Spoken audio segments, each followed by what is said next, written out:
सारा जो आप जोड़ घटाव देख रहे हो ये एक तरह से भोजन है। भोजन के द्वारा, अन्नमय कोश के द्वारा हमारे शरीर में परिवर्तन लगातार होते रहते हैं।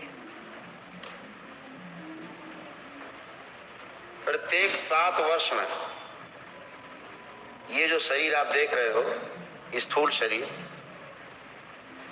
7 वर्ष जन्म के जैसे ही पूरे होते हैं ये शरीर पूरा का पूरा मर जाता है, बचता ही नहीं। एक परमाणु अंश तक नहीं बचता, एक कोशिका नहीं बचती,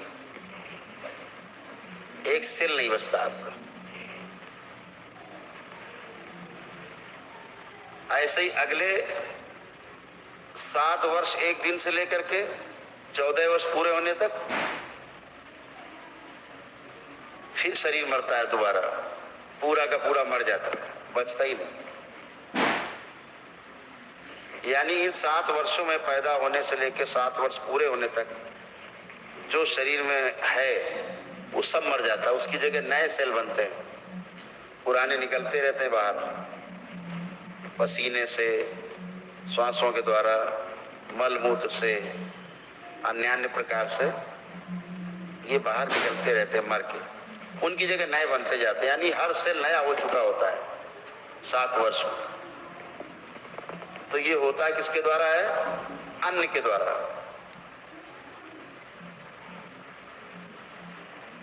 ये जो हो रही है प्रक्रिया हमको आपको पता भी नहीं लगती कब हो गई। इनमें जो प्रक्रिया को तेज करती है कोई चीज, उसका नाम है बुखार।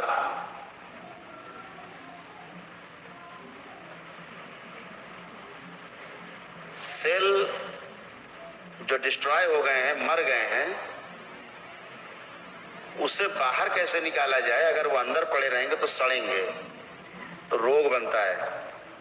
क्या बनता है? रोग। फिर वही आपके गांठ के रूप में दिखाई देता है, त्वचा रोग के रूप में दिखाई देता है, अंदरूनी गांठें बनने लगती हैं।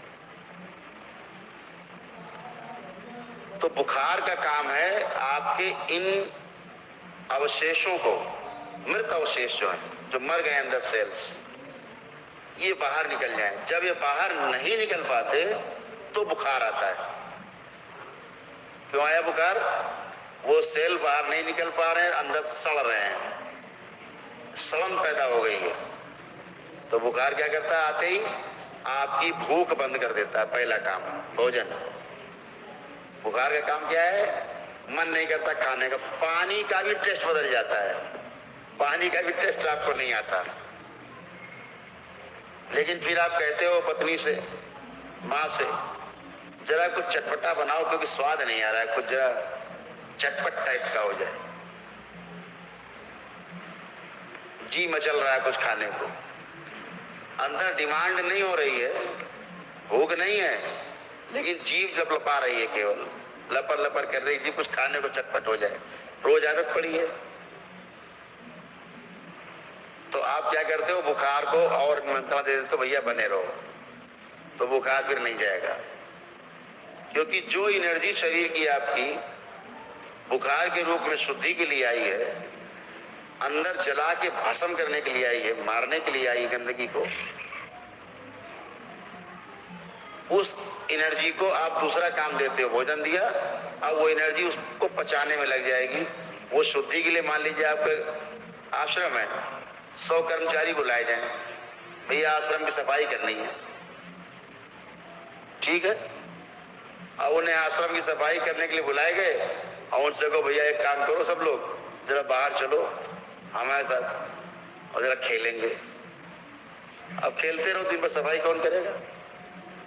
तो ऐसे ही आप खेलते हो कि आप फिर खाते हो कुछ ना कुछ। जानवर को आप देखिए, उसको बुखार आए और आप उसकी सबसे पसंदीदा चीज दो, वो मुंह घुमा लेगा, नहीं खाएगा। क्यों नहीं खा रहा है? वो शरीर के रूप में जी रहा है, उसके पास जितनी सूचना है उसकी शरीर के लिए काफी है, और चूंकि उसके अंदर कल्पनाशीलता नहीं है, कर्म स्वतंत्रता नहीं है, वो कर्म स्वतंत्रता ना होने के कारण, कल्पनाशीलता ना होने के कारण वो मौज में नहीं आ पा रहा है कि गाइस साहब आनंद आएगा, खा के बड़ा मजा आएगा, जरा हल्दीराम वाली भुजिया लाओ, अंदर अंदर चल रहा है हल्दीराम की भुजिया लाओ जरा कड़ू वाली, कड़वी। ये कल्पना जानवर के अंदर नहीं, बेचारे के अंदर। वो तो सामने जब उसको चीज दिख जाती है तब उसको लगता है अरे यार वाह वाह मजा आ गया, खाओ, तो उसमें रस लेता है। क्योंकि आहार, निद्रा, भय और प्रजनन ये हर इकाई में है।